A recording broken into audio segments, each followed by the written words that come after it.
Eu havia parado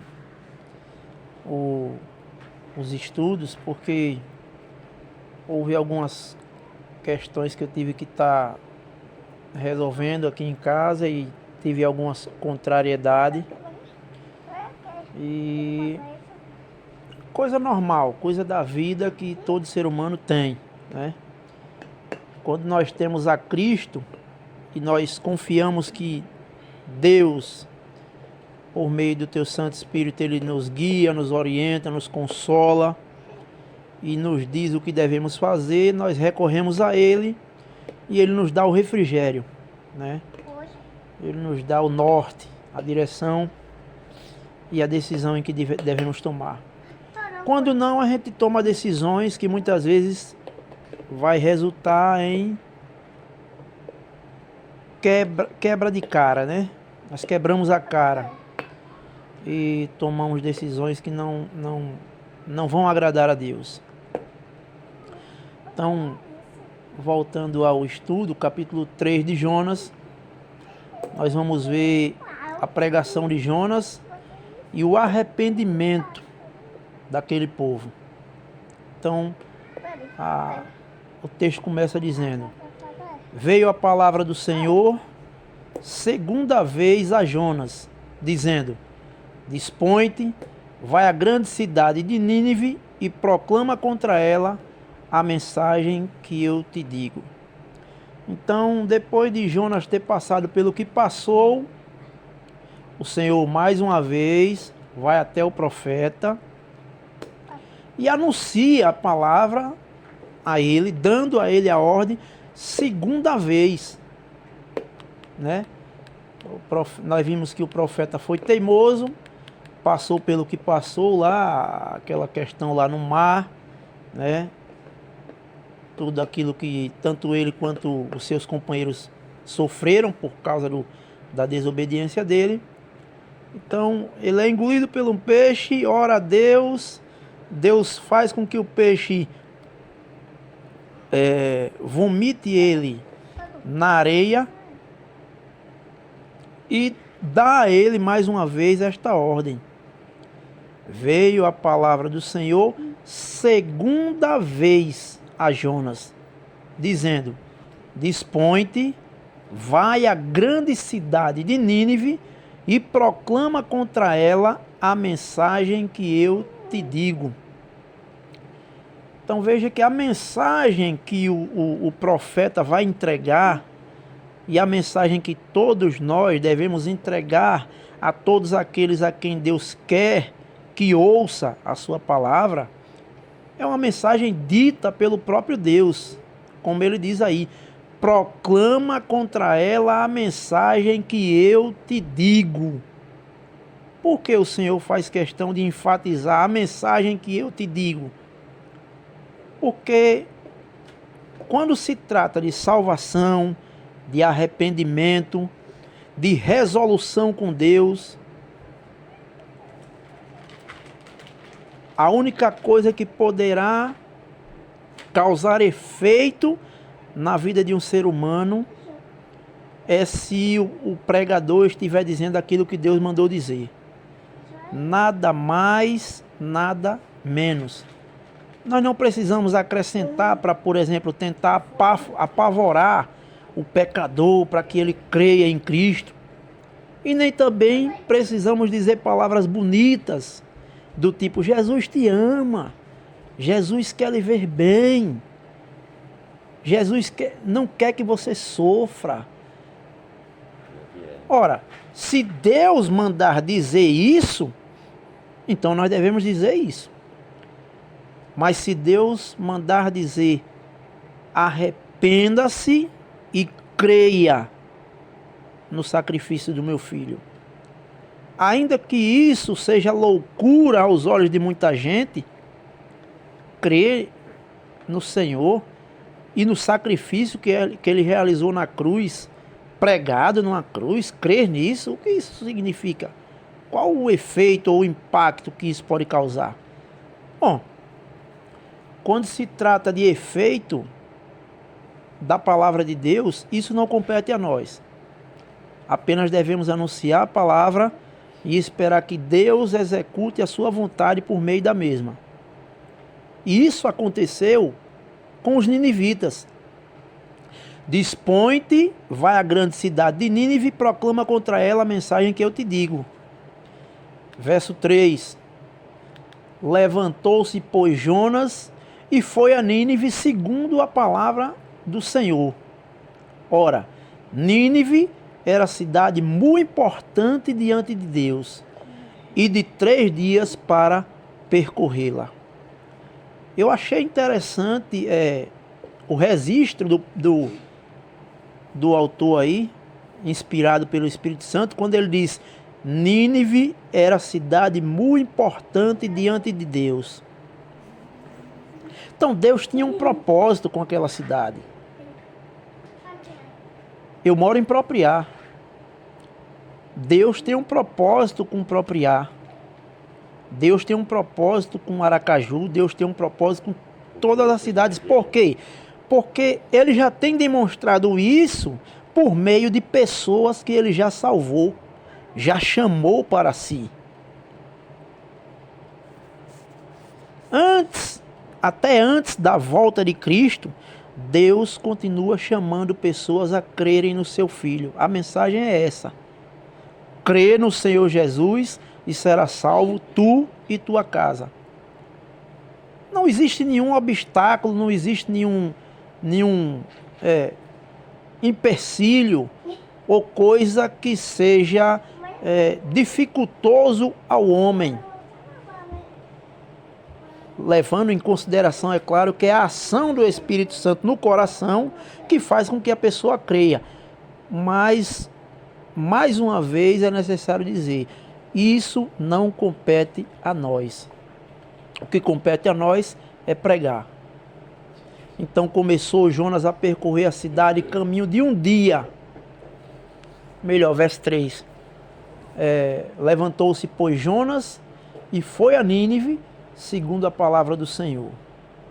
Então ele foi proclamar aquilo que o Senhor queria, ainda que de maneira diferente de como se vê os pregadores pregando hoje, né? Jonas não foi de espontânea vontade. Nós vamos ver aí que Jonas queria era que aquela cidade fosse destruída mesmo. Ele queria ver o juízo de Deus sobre aquela cidade pecadora que estava fazendo coisas contrárias à vontade de Deus e que, claro, sem dúvida, a santidade de Deus estava sendo maculada. Porque todas as vezes que você faz algo que não agrada a Deus, você está maculando a santidade de Deus, porque você foi criado à imagem e semelhança de Deus e não deveria agir como um diabinho.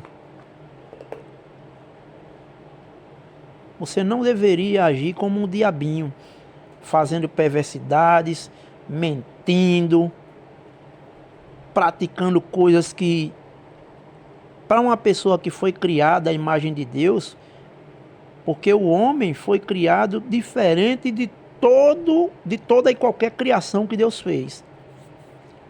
Deus disse: haja luz e houve luz. Que a água produza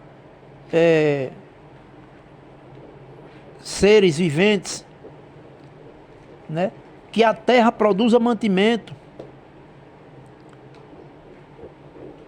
E tantas outras coisas que Deus fez, dando ordem pelo poder da sua palavra. Mas quando chegou na hora de criar o homem, o Pai, o Filho e o Espírito Santo estavam juntos, e a expressão é: façamos o homem à nossa imagem, conforme a nossa semelhança. Tenha ele domínio sobre os peixes do mar, sobre as aves dos céus e sobre todos os animais que habitam na terra. Então Deus criou o homem à sua imagem e semelhança e deu a ele o domínio sobre toda a criação. Ou seja, o homem era como se fosse um Deus na terra, né? Essa expressão é até muito forte, um Deus na terra. Mas o seu... como é que eu posso dizer?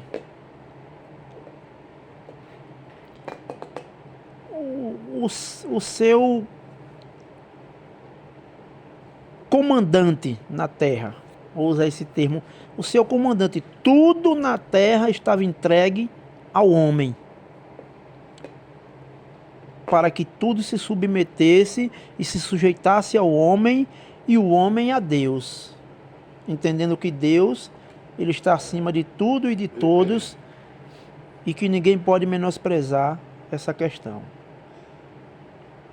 Então Jonas foi e pregou a palavra segundo o Senhor tinha dito. E o verso continua dizendo: ora, Nínive era cidade muito grande, muito importante diante de Deus, e de 3 dias para percorrê-la. Então o profeta aí, ele até deu a quantidade de dias, né, inspirado pelo Espírito Santo, que era necessário, a quantidade de dias que era necessário para percorrer aquela cidade e pregar a mensagem de Deus nela toda. 3 dias. 3 dias dava para pregar a mensagem e todos ouvirem e todos crerem e se arrependerem. Mas no verso 4 vai dizer que começou Jonas a percorrer a cidade caminho de 1 dia. O cara passou 1 dia pregando na cidade que era para ser pregado em 3 dias. E dizia: ainda 40 dias e Nínive será subvertida. Essa foi a mensagem que Deus mandou ele dizer. Vocês têm 40 dias para se arrepender. Depois de 40 dias, Nínive será subvertida. Deus destruirá tudo e todos que habitarem em Nínive. Mas o que Jonas não esperava é aquilo que estava no coração de Deus. Nínive era cidade muito importante. Ou seja, Deus tinha um povo naquela cidade que queria ser salvo. Que queria que fosse salvo. Então o verso 5 vai dizer: os ninivitas creram em Deus e proclamaram um jejum e vestiram-se de pano de saco, desde o maior até o menor. Como em muitas ocasiões, quando o evangelho é pregado, as pessoas zombam, as pessoas escarnecem, as pessoas dizem: você antigamente era um mau elemento, era um criminoso, era um ladrão, era um maconheiro, era isso, era aquilo, e agora quer ser santinho. Não se trata de o cristão querer ser santinho. A questão é que o cristão recebeu graça diante de Deus, misericórdia diante de Deus, e esta graça e esta misericórdia, Deus diz: anuncie a outros também. E então os cristãos anunciam a outros também, porque nós que agora cremos em Deus e recebemos o Espírito Santo e cremos que o sacrifício de Cristo foi para nos purificar de todos os pecados e nos salvar da condenação eterna, nós temos a responsabilidade de pregar a outros a mesma mensagem, porque nós não somos melhores nem piores do que ninguém. Simplesmente fomos feitos alvos da graça de Deus. E isso não se conquista. Isso se recebe de graça por meio da fé naqueles que creem nesta palavra. Então, o verso 6 vai dizer: chegou esta notícia ao rei de Nínive. Ele levantou-se do seu trono, tirou de si as vestes reais, cobriu-se de pano de saco e assentou-se sobre cinzas. até o rei se dobrou diante de Deus. Verso 7. Fez-se proclamar e divulgar em Nínive, por mandato do rei e seus grandes, nem homens, nem animais, nem bois, nem ovelhas provem coisa alguma, nem os levem ao pasto, nem bebam água. Eles fizeram um jejum, um clamor, né? Um sacrifício ao Deus santo e verdadeiro. Ainda há 40 dias e Nínive será subvertida. Aquele povo creu em Deus, como está registrado ali no verso 5. Os ninivitas creram em Deus e proclamaram um jejum, vestiram-se de panos de saco, desde o maior até o menor. Então, isso foi o resultado de um povo que ouviu a mensagem e creu. Isto não aconteceu no tempo de Noé, por exemplo. No tempo de Noé, Noé passou 120 anos fazendo a arca e pregando. E aquele povo passou 120 anos zombando. E após os 120 anos, quando Noé terminou de fazer a arca, caiu a chuva, em que Noé disse que ia cair e o povo não creu. E o Senhor fechou a porta da arca e ninguém mais podia entrar, mas somente Noé e sua família entrou, junto com os animais que o Senhor tinha mandado que Noé levasse consigo. Não houve arrependimento, não houve perdão e todos morreram por consequência da sua incredulidade e do seu pecado. Mas nesse caso, Nínive demonstrou diante de Deus um arrependimento. Todos, desde o maior até o menor. Verso 8. Ainda o mandato do rei, né? Mas sejam cobertos de pano de saco, tanto os homens como os animais, e clamarão fortemente a Deus. Veja o que é uma fé verdadeira. Vamos clamar a Deus, o Deus Todo-Poderoso, o que criou os céus e a terra, o Deus Santo. Se temos pecado contra Ele, e em 40 dias Ele diz que vai lançar juízo sobre nós, então nós vamos nos cobrir de pano de saco, tanto homens como animais, e vamos clamar fortemente a Deus. E o texto vai dizer: e se converterão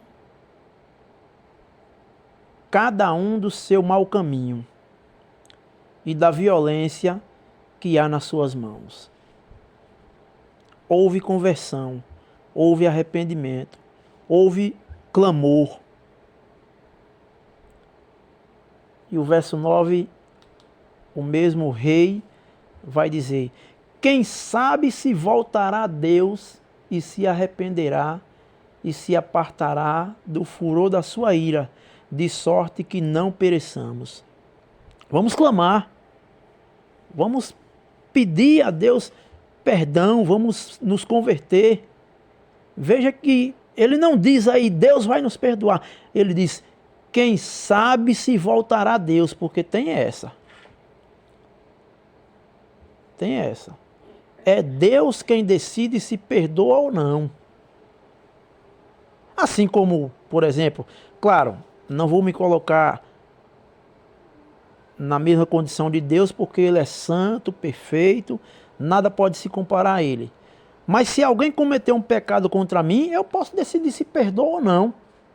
O cara pode chegar para mim e dizer, Wagner, rapaz, me perdoe daquilo que eu fiz com você. E eu chegar para ele e dizer, caia fora da minha frente, hein, rapaz. Eu quero saber, suma. E não perdoar. Você que sabe se vai perdoar ou não.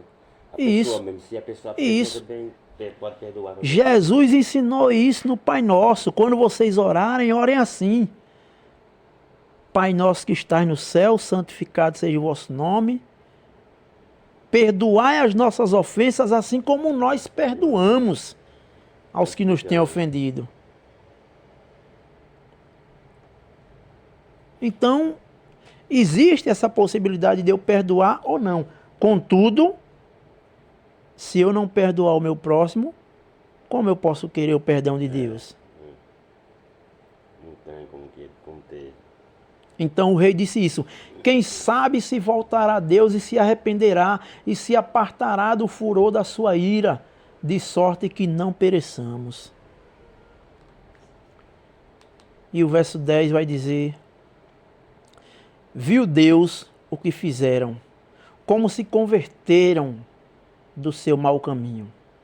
E Deus se arrependeu do mal que tinha dito lhes faria e não o fez.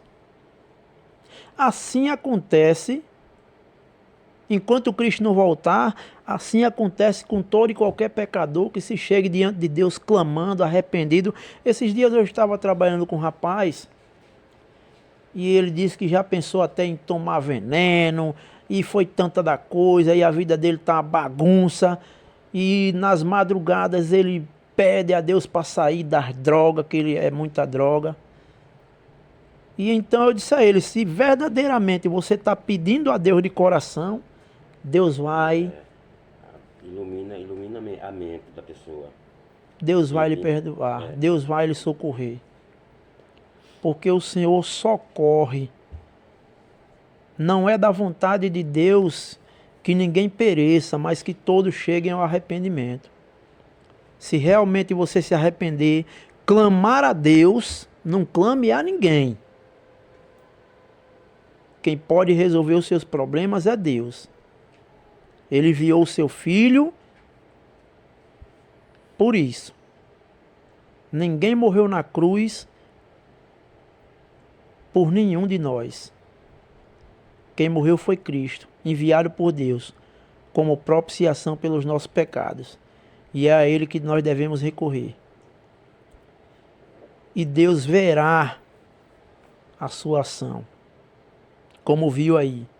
Viu Deus o que fizeram, como se converteram do seu mau caminho, e Deus se arrependeu do mal que tinha dito, lhes faria e não fez. Arrepender-se aí, há uma discussão tremenda. E como é que Deus pode se arrepender? Veja bem, Deus nunca cometeu pecado. Então ele não tem do que se arrepender. Arrependimento aí, nesse sentido aí, é uma mudança, é uma mudança de direção. Entendeu? Deus disse, mandou avisar que ia destruir. Mas as pessoas se arrependeram. Então o que é que acontece? Ele não vai destruir. Esse é o arrependimento da parte de Deus. É quando Deus diz, olha, eu vou fazer isso. Se vocês não se arrependerem, eu farei isso. E aí vocês se arrependem e Deus não faz. Não é de arrepender-se de pecado que ele não tem. Ele é santo, perfeito. Em Deus não existe transgressão. Então, o Senhor poupou Nínive e no capítulo 4 nós iremos dar continuidade vendo o descontentamento do profeta Jonas e a resposta do Senhor. Que Deus nos abençoe mais uma vez e nos prepare para o próximo estudo.